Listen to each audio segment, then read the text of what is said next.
तो बच्चों आज हम लेसन 3 का पार्ट 2 पढ़ेंगे, द ब्लैक एरोप्लेन। जिन बच्चों ने इसका पार्ट 1 नहीं पढ़ा है वो पिछले वीडियो में जाकर देख सकते हैं और उसे समझ सकते हैं। तो देखना है, ये जो कहानी है ये एक पायलट की कहानी है जो एक तूफान में घिर जाता है और वो किस तरीके से तूफान से निकलकर सुरक्षित तरीके से, एक बहुत रहस्यमयी शक्ति जो है उसकी मदद करती है और वो सुरक्षित तरीके से अपने लैंड करवाता है अपने प्लेन को और अपने घर पहुंचता है। तो ये इसकी कहानी है। तो देखेंगे ब्लैक एरोप्लेन, जिसका नाम है काला हवाई जहाज, मतलब ये वो हवाई जहाज है जिसने पायलट की तूफान के समय मदद करी थी। वो मिस्टीरियस जहाज, एक रहस्यमयी जहाज है जिसने पायलट की मदद करी थी। The moon was coming up in the east behind me, जो चंद्रमा था वो पूरब की तरफ जो है मेरे ऊपर आ रहा था, जो कि मेरे पीछे था। बिहाइंड मी यानी मेरे पीछे।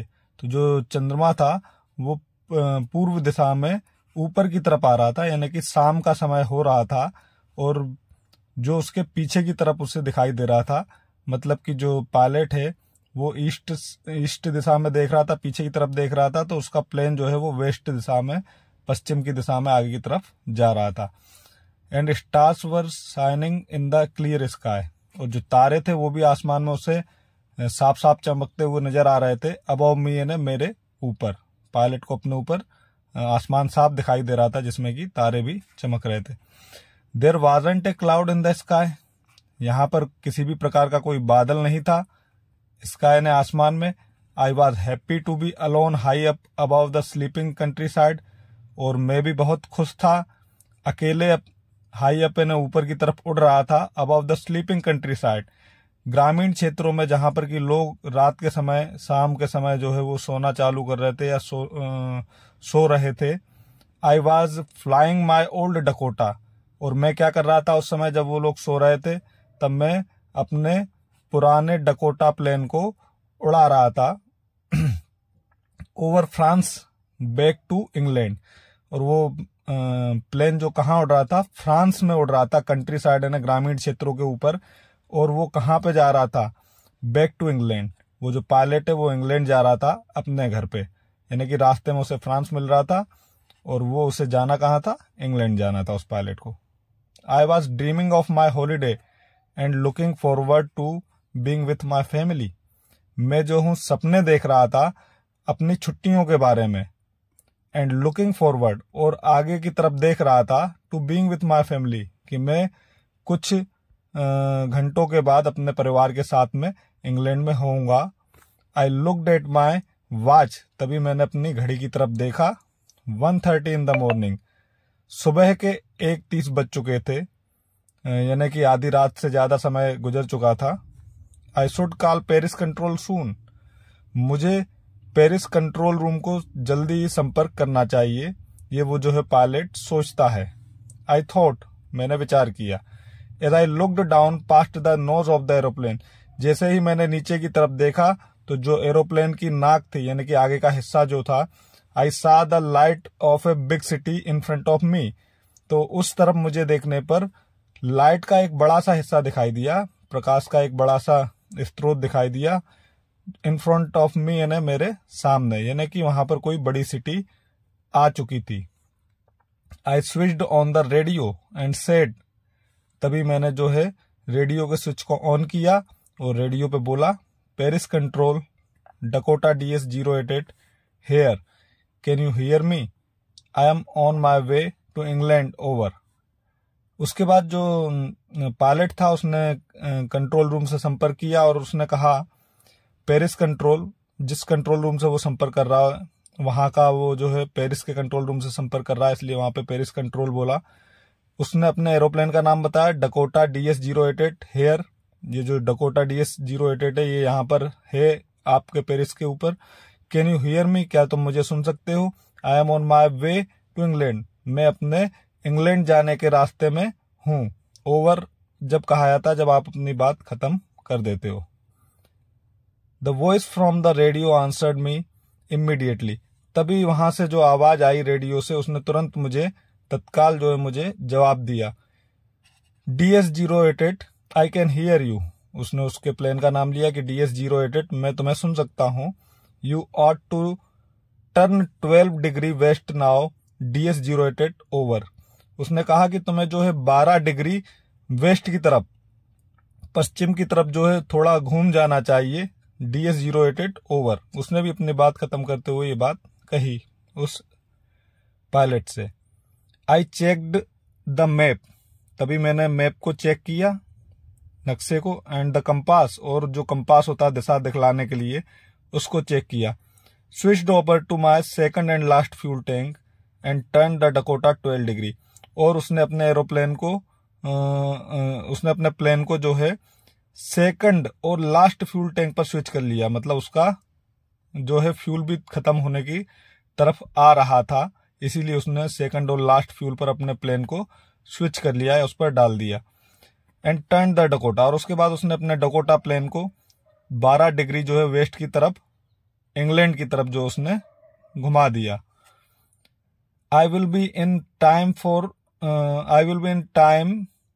For breakfast I thought. A good big English breakfast. Everything was going well. It was an easy flight. अब आगे वो मनी मन सोच रहा है कि I will be in time for breakfast, कि मैं लगभग सुबह के नाश्ते के समय अपने घर पर पहुंच जाऊंगा। आई थॉट, यानी मैं ऐसा सोचता हूँ। A good big English breakfast, और मुझे खाने में मुझे क्या मिलेगा? एक बढ़िया सा बड़ा इंग्लिश ब्रेकफास्ट, जो कि ब्रिटेन में लोग करते हैं, इंग्लैंड में लोग करते हैं। Everything was going well. It was an easy flight. सब कुछ बहुत अच्छी तरीके से जा रहा था, और यह उड़ान काफी सरल उड़ान उस पायलट के लिए थी। Paris was about 150 kilometre behind me when I सा द क्लाउड। पेरिस जो है वो लगभग 150 किलोमीटर उसके पीछे रह गया था, तभी उसे क्लाउड, कुछ बादल दिखाई दिए आसमान में। स्टॉर्म क्लाउड, लेकिन वो बादल कैसे थे?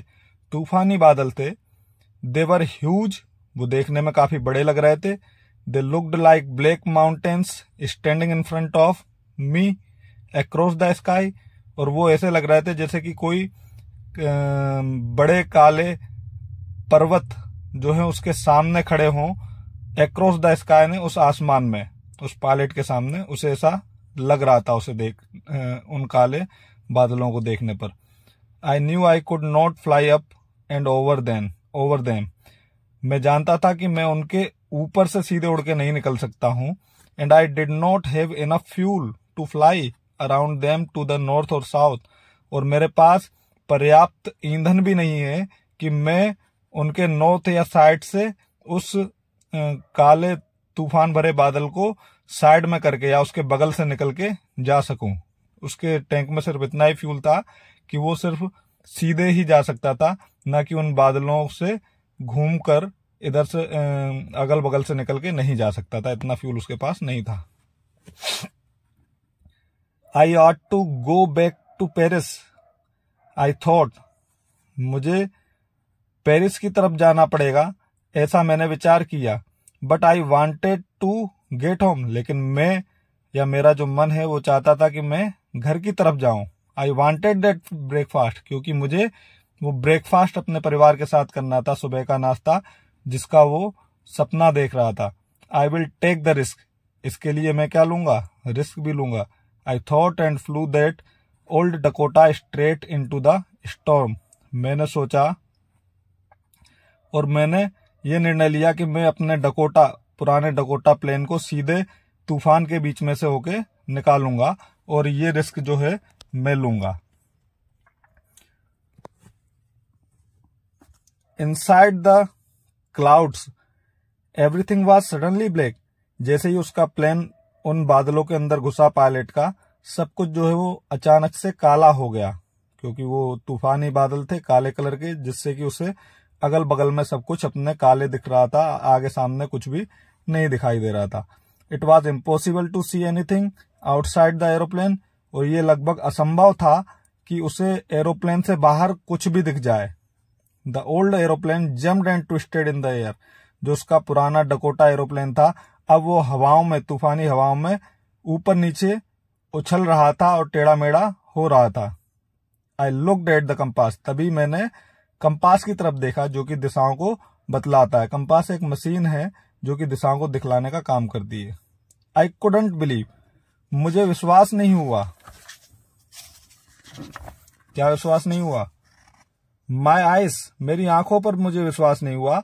The compass was turning round and round and round, कि जो कंपास था वो कोई दिशा ही नहीं दिखा रहा था, वो तो गोल गोल, उसकी जो सुई थी वो गोल गोल घूम रही थी, मतलब कि किसी प्रकार का कोई दिशा नहीं बता पा रहा था वो। इट वॉज डेड, लगभग जो कंपास था वो पूरी तरीके से खत्म हो चुका था या काम नहीं कर रहा था। इट वुड नॉट वर्क, ये काम ही नहीं कर रहा था। The other instrument were suddenly dead too, और प्लेन में लगे हुए दूसरे इंस्ट्रूमेंट जो दिशा बतलाने के लिए काम करते हैं या ऊंचाई बतलाने के लिए काम करते हैं, वो भी अचानक से डेड हो गए, काम नहीं कर रहे थे, वर्किंग मोड पर नहीं थे। आई ट्राइड द रेडियो, मैंने रेडियो से प्रयास किया। तो आज का जो टॉपिक है हम उसे यहीं पर खत्म करेंगे, और इसका सेकंड पार्ट जो है बहुत जल्द आप लोगों के सामने होगा। वीडियो छोटी रहे इसलिए हम इन चैप्टरों को 2 हिस्सों में मिलाकर बनाएंगे और आप लोगों तक पहुंचाएंगे। तो मुझे उम्मीद है सभी बच्चों को अच्छे से समझ में भी आया होगा।